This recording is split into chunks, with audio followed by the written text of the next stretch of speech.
so beautiful.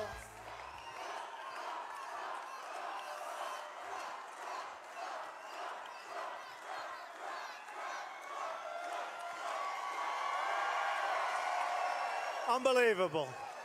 Unbelievable. And thank you very much. They set a record. Now I understand why they have a record in this room. What a room. What a place. What a place. Iowa. Do we love it? Great. Great.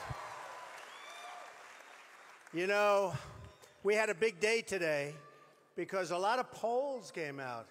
And the polls were really nothing short of tremendous. We had, and it just came, in New Hampshire, which is an amazing place with, like you, incredible people. They love the country, and they want to see our country be great again. That's what they want. They work hard. They love it. And we had 35%. And the second place was so far back we won't even talk about it because I want to be nice tonight. I want to be nice. In South Carolina, we had 30%.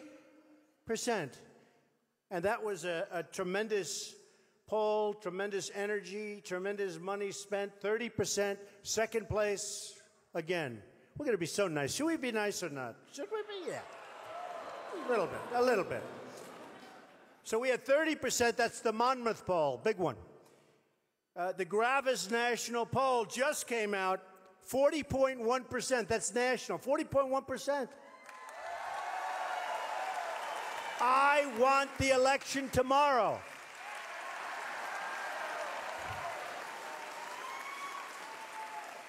Ann Coulter's here. Ann, can we call for an immediate election, please, okay? Like in so many other countries. I want an immediate election, Ann, all right?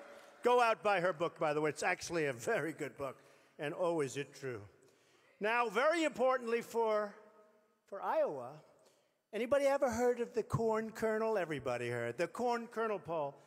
We were at 36%, won very easily. And so we had 4 of them, and that came from the State Fair. And I'll tell you what, last week, I came to the State Fair. I came well-equipped in a helicopter. And we took the kids for rides. And those kids love me. Those kids, and I love those kids. But we had an amazing time. In fact, my pilot said, "Is that enough, Mr. Trump, after going up and down like a yo-yo?" I said, "Nope, you got to keep doing it." So we had an amazing time. But, you know, having gotten that vote, because I know it means a lot to the people here, and having gotten that vote is incredible. So here's what's happening. It's a little bit of a different situation, I think, maybe, than has happened before.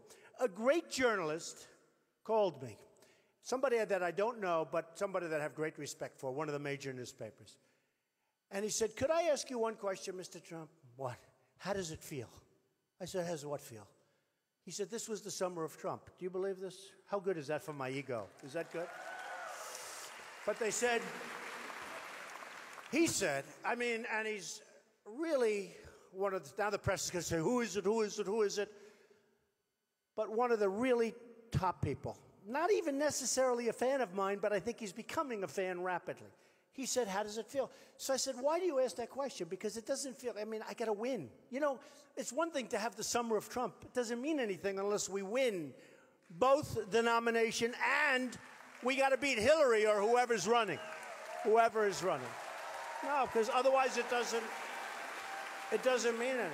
I don't know, it doesn't, if you lose, like, what does it all matter? And he said, it doesn't matter if you win or not.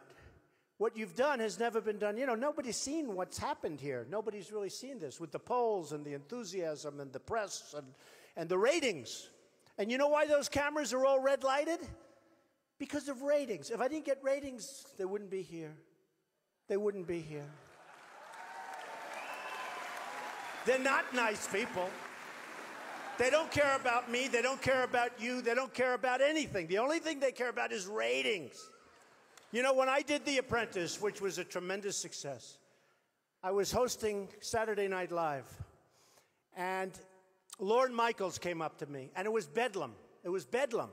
The show was #1. It was doing like crazy. And here I am hosting Saturday Night Live. My mother and father would have never believed this. And Lorne Michaels comes up to me and said, "This is great."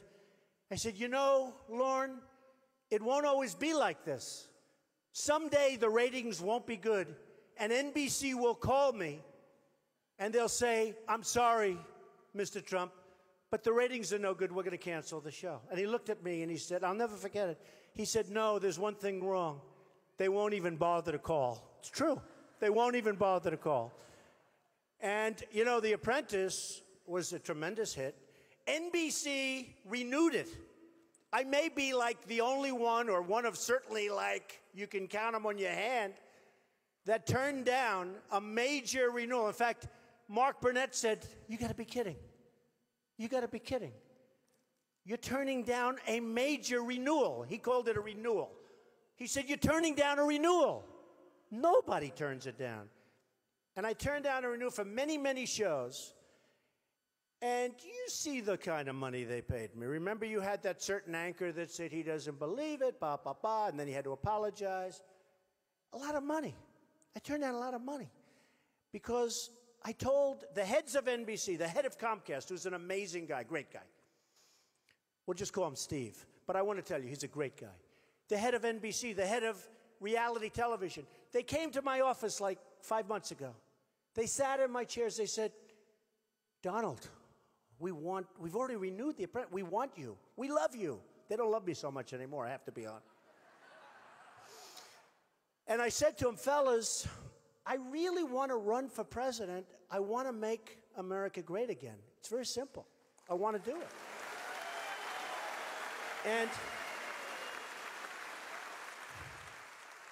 And they didn't believe me. They didn't believe me. And I said, honestly, I'm going to do it. And they had the upfronts. The upfronts is when they announce all the shows. And they said, we're renewing The Apprentice with Donald Trump. I said, I can't believe it. I told them, nobody believed me. And my wife actually said to me, she said, you know nobody believes you're running. Because I looked at it serious, mostly last time. But, you know, I looked at it, but very unseriously over the years. But last time I looked at it pretty seriously. And I said, what do you mean? She goes, if you ever actually announce you're going to go through, she knows people like me. Actually, I'm a nice person. Nobody knows that. It's true. People don't. I tell people I'm a nice person. In some ways, it's not good, because now we're going to talk about China and negotiation. I don't want to be a nice person for that. But I am. I love people. I love helping people. And my wife said to me, Melania, she said, if you run, you're going to win. But you have to announce. Because if they take polls, nobody's going to say you're running. Right? And Ann knows that. And I said, well, I don't know. And I'll tell you what, it takes courage to run. It really does. You're really exposing yourself like crazy.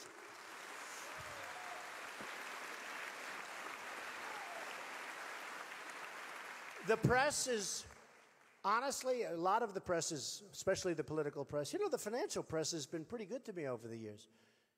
In Business Week magazine, they named me a while ago the best, in a People's poll, the best negotiator. Wouldn't it be nice to have a good negotiator? I don't want to brag about it. It's just what wouldn't it be nice? I mean, look at what's happening with China. I've been predicting China. I've been saying China's taking our jobs, our money, our base, our manufacturing. I just told the press. And we owe them, think of it. They've taken our money and our jobs, our manufacturing, they've taken everything. It's one of the greatest thefts in the history of the world, what they've taken out of our country. They've rebuilt China, and we owe them, think of it, we owe them, they took everything, $1.4 trillion. How do you do that? That's like a magic act. How good are they as negotiators? They take everything and we owe them money. We owe Japan $1.4 trillion, same number. We owe them both $1.4 trillion for whatever reason, same number. The balance, the deficits, the numbers are crazy. If you look at the deficit we have with Japan, the deficit we have with China, the deficit we have with almost everybody, honestly, they're abusers, they're big abusers. And by the way, I love them. They buy my apartments. It's true. I own a big chunk, the biggest chunk I own, as you maybe know, the Bank of America, but a lot of people didn't know. Actually, most people didn't. I own the Bank of America building in San Francisco. Big, big, big chunk. And it's a great building. Got it from the Chinese. I did great. Great.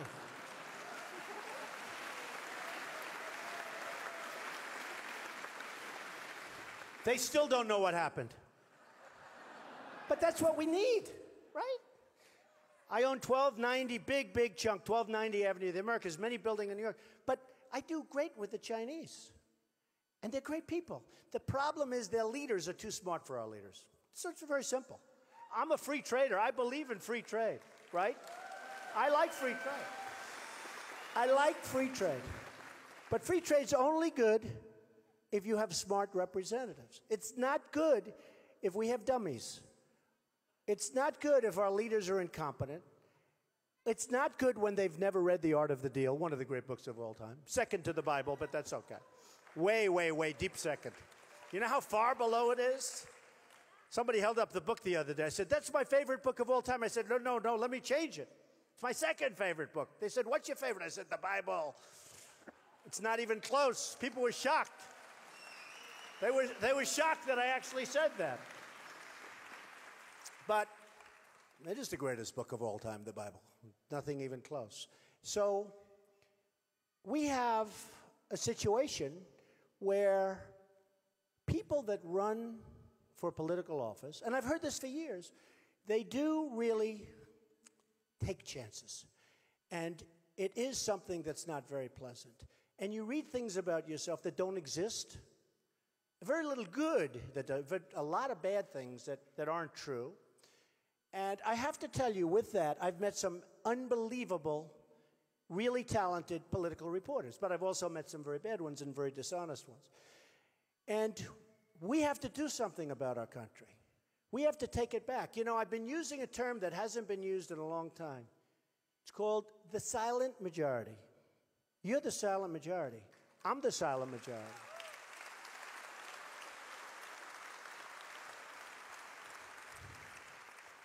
And they're tired of politicians, other than, are there any politicians in the room? Because we're excluding you. You're fabulous, okay? But politicians are all talk and no action. That's true. They're tired.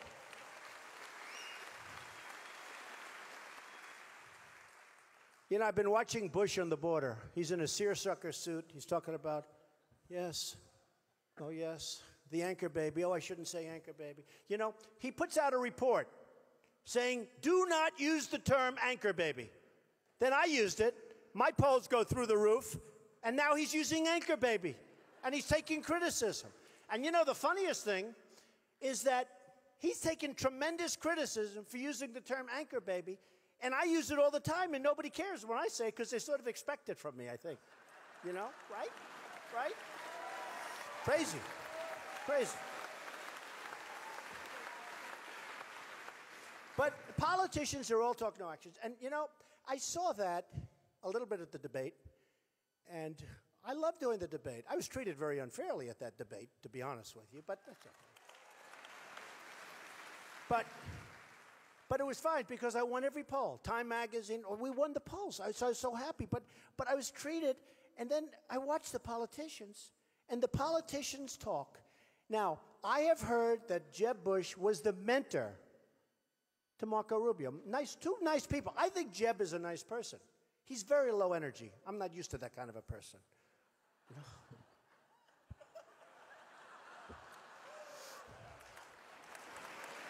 I'm just not used to it.